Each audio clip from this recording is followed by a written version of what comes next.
বিসমিল্লাহির রহমানির রহিম। আসসালামু আলাইকুম আমার প্রিয় ভাই বোনেরা, কেমন আছো? আশা করি খুব ভালো আছো। আল্লাহর অশেষ মেহেরবানিতে আমিও খুব ভালো আছি। তো মেয়ে বিয়ে না দিয়েই বিয়েন বাড়ি হয়ে গেছে, সেটাও একটা ভাগ্যের ব্যাপার। তো যাই হোক, বিয়েন বাড়িতে দাওয়াত খেতে সকালে গেছিলাম, সেটা তোমাদের দেখাইছি, কিন্তু দুপুরে গেছি সেটা তো তোমাদের সঙ্গে শেয়ার করা হয়নি। ভাবলাম যে সেটা একটু শেয়ার করি, ভিডিও যখন করা আছে শেয়ার করতে দোষ কিসের। তো যাই হোক, সবাই মিলে রেডি হয়ে দেখো, ছাড়া ছাড়া কার মতো কে কোথা দিয়ে যাচ্ছে কোনো ঠিক ঠিকানা নেই, এলোমেলো হয়ে গেছে আমাদের সারটা। তো শাড়ি বেঁধে যাব, বলছি যে সবাই দাঁড়া একসঙ্গে যাব, এক একজন এক এক বের হয়ে এই সমস্যাটা হয়ে গেছে। তো যাই হোক দেখো, তিন রূপসী মানে তিন সুন্দরী দাঁড়িয়ে গেছে। আর আমি বলতেছি দাঁড়া তো একসঙ্গে ভিডিও করি, পরে যাও পরে যাও। তো যাই হোক, সবাই মিলে দেখো ভিডিও করলাম। আমার ছোটো ভাবি, আমার বড় ভাবি, আমার মেয়ে, আমি চারজন মিলে ভিডিও করব বলে ওদেরকে ধরে মানে দাঁড় করাই দিছি এখানে। তো যাই হোক, আমাদের পাড়া দিয়ে হেঁটে তারপরে যা রিক্সায় উঠতে হয়, অনেকটুকু হেঁটে যায়, মানে এখানে কাঁচা রাস্তা, রিক্সা আসে না, ভ্যান আসে না। তো এটুকু হেঁটে যাব, তারপরে ভ্যানে উঠবো। আর একসঙ্গে সবাই দেখো এখন হাত ধরে ধরে যাইতেছি। এত সময় ঢং করলাম, এখন আবার আর এক ঢং। তো যাই হোক, বড় ছোটো ভাবিকে বলতেছি আসো না আমরা দুইজন মিলে একটু ভিডিও করি। ওরা আবার চলে গেছে, এলোমেলো হয়ে গেছে। তো আর বড় ভাবি একটু লজ্জা বেশি পায়, খুব একটা ভিডিওর সামনে আসতে চায় না, মানে লজ্জা পায়, খারাপ কোনো কিছু চিন্তা করে না, কিন্তু লজ্জা পায় আসতে। তো যাই হোক, ওর একটু লজ্জা বেশি, তো আর আমাদের আবার লজ্জা কম, আমরা সবাই আবার অন্যরকম। তো যাই হোক, ভ্যানে উঠে পড়েছি সবাই মিলে।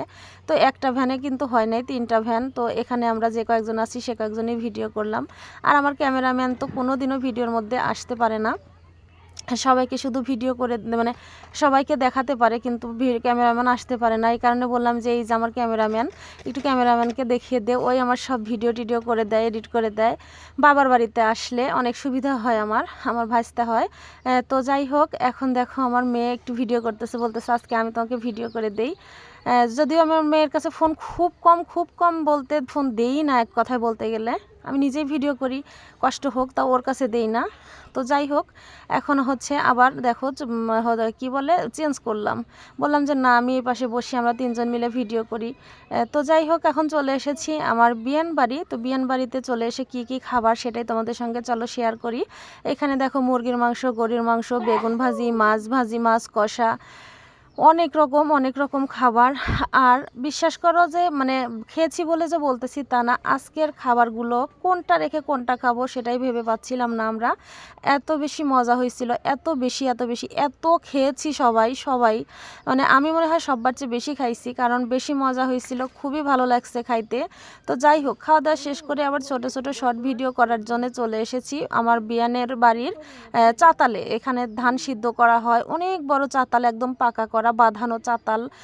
তো এখানে এসে আবার একটু ভিডিও করতেছি, এত সুন্দর জায়গাটা, বাঁশ ঝাড়, এপাশ দিয়ে সরিষা ক্ষেত।